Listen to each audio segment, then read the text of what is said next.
അങ്ങോട്ട് മാറി നിന്നിട്ട് ഇൽമ പഠിക്കുന്ന ഒരുപാട് മുതല്ലിമീങ്ങൾ ഇരിക്കുന്നുണ്ട്. മുഅ്മിനത്തെ അവിടെ നോക്കുമ്പോ അപ്പുറത്ത് ഇൽമ പഠിക്കുന്ന മുതല്ലിമീങ്ങളുണ്ട്. റസൂൽ ചരിത്രത്തിൽ തഫ്സീറിൽ രേഖപ്പെടുത്തിയതായിട്ട് കാണാം.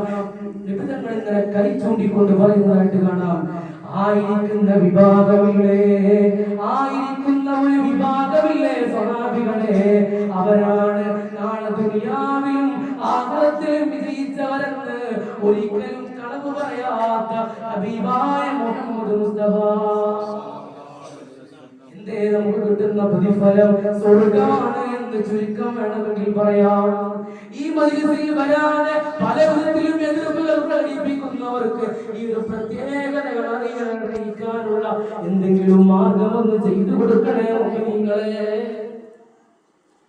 ചുരുക്കി പറഞ്ഞാൽ അല്ലാഹു തആല സ്വീകരിക്കുമാറാകട്ടെ. ഒരു വേള മഹാനായ ഇബ്നു മസ്ഊദ് തങ്ങൾ നബി സല്ലല്ലാഹു അലൈഹി വസല്ലം തങ്ങളുടെ അരികിലേക്ക് കടന്നു വരികയാണ്. എന്നിട്ട് അവിടുന്ന് ചോദിച്ചു പോയി, അല്ല നബിയേ,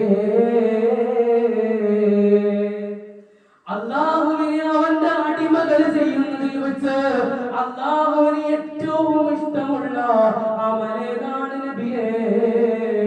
അല്ലെങ്കിൽ അല്ലാഹു ഏറ്റവും പെട്ടെന്ന് എത്രയും പെട്ടെന്ന് സ്വീകരിക്കുന്ന അമലേതാണ് എന്നൊന്ന് പറഞ്ഞു തരുമോ നബിയേ?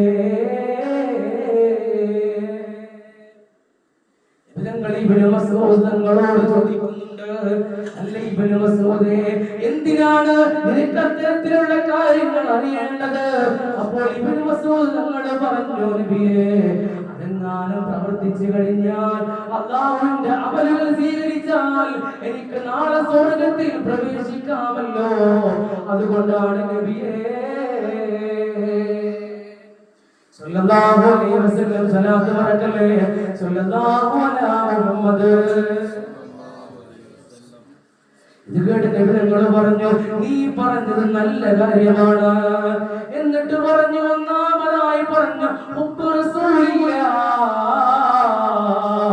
എന്നെ പ്രിയം വെക്കലാണ് അല്ലാഹു ഏറ്റവും പെട്ടെന്ന് സ്വീകരിക്കുന്ന അമല് എന്ന് ബഹുമാനപ്പെട്ട മുത്തുനബി മുഹമ്മദ് മുസ്തഫ ഇബ്നു മസ്ഊദ് തങ്ങളോട് പറയുകയാണ്, ചോദ്യത്തിന്റെ മറുപടി കൊടുക്കുകയാണ്.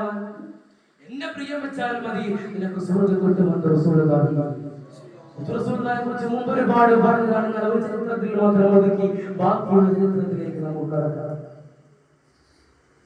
ഉഹദ് യുദ്ധവേളയിൽ മഹാനായ മുത്തു റസൂലുള്ളാഹി സ്വല്ലല്ലാഹു അലൈഹി വസല്ലം തങ്ങളുടെ മുൻപല്ല് പൊട്ടിയല്ലോ.